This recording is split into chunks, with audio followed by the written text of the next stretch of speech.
భార్యాభర్తల మధ్య అనురాగాలను వృద్ధి చేయటంతో పాటు దాంపత్య జీవితాన్ని సుఖమయం చేసే వ్రతం అనంగ త్రయోదశి వ్రతం. చైత్రమాసంలో శుక్లపక్ష త్రయోదశి నాడు ఈ అనంగ త్రయోదశి వ్రతం ఆచరిస్తారు.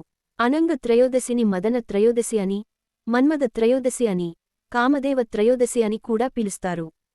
ప్రేమాదిదేవత, కామదేవుడు అయిన మన్మథుడి పూజకు కేటాయించిన పర్వదినమే అనంగ త్రయోదశి వ్రత దినం. అనంగ త్రయోదశి రోజు అనంగుడిని లేదా మన్మథుడిని దవనంతో పూజించాలి.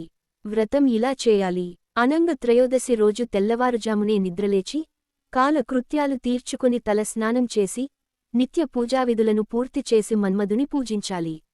రతి మన్మథులతో పాటు కామసంహార మూర్తి అయిన శివుని కూడా పూజించాలి. మన్మథుని చిత్రపటాన్ని గాని, మన్మథ సాలగ్రామాన్ని గాని, పసుపుతో చేసిన ప్రతిమను గాని మందిరంలో ఉంచి దానికి షోడ్షోపచారాలతో పూజించాలి. ధూప, దీప, నైవేద్యాదులతో వ్రత పూజ ముగించుకుని మన్మథునికి, శివునికి గల సంబంధం వివరించే కథను చదువుకోవాలి. అనంగుని కథ.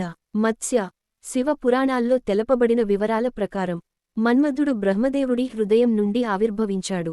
మన్మథుడి వాహనం చిలుక. మన్మథుని రూపం అందమైన, యవ్వనవంతునిగా ధనుస్సు ఎక్కుపెడుతున్నట్లు రెక్కలతో ఎగురుతున్నట్లు ఉంటుంది. మన్మథుని విల్లు చెరుకు గడతోనూ, బాణాలు 5 రకాల సువాసనలు వెదజల్లే పూలతోనూ అలంకరించబడి ఉంటాయి. ఈ పువ్వులు అశోకం, తెలుపు మరియు నీలం పద్మాలు, మల్లె మరియు మామిడి పూలు. మన్మథుడి భార్య రతీదేవి. ఋషులు, మునులు, సత్పురుషులు, దేవతలు అందరినీ ఆనాడు తారకాసురుడు వేధిస్తూ ఉండేవాడు. బ్రహ్మ ఇచ్చిన వరాల మూలంగా శివుని కుమారుడు తప్ప అతన్ని మరెవ్వరూ వధించలేరు. అప్పటికి శివుడు బ్రహ్మచారిగా తపస్సు చేసుకుంటున్నాడు. పార్వతి శివుడి బ్రహ్మచర్యాన్ని భంగపరచి వివాహం చేసుకుంటే వారి పుత్రుడు తారకాసురుణ్ణి వధిస్తాడని బ్రహ్మ సలహా ఇస్తాడు. ఇంద్రుడు ఈ బృహత్కార్యాన్ని మన్మథుడిని చేయమని పంపిస్తాడు. మన్మథుడు వసంతుని సహాయంతో శివుని పైకి తన పూల బాణం సంధించి మేల్కొలుపుతాడు.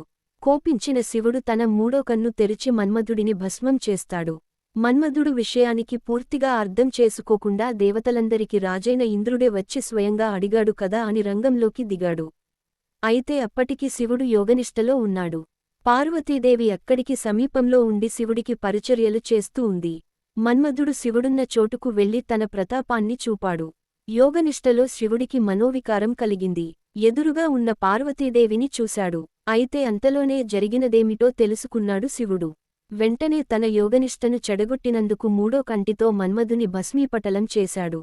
దీంతో మన్మథుని భార్య రతీదేవి బోరున విలపించింది.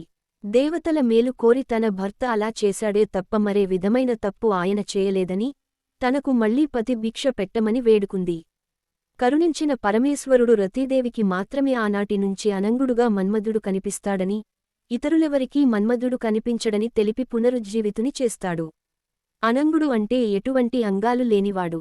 రతీదేవి అంతటి భాగ్యమే తనకు చాలునని శివపార్వతులకు నమస్కరించింది. మన్మథునే కాముడు అని అంటారు.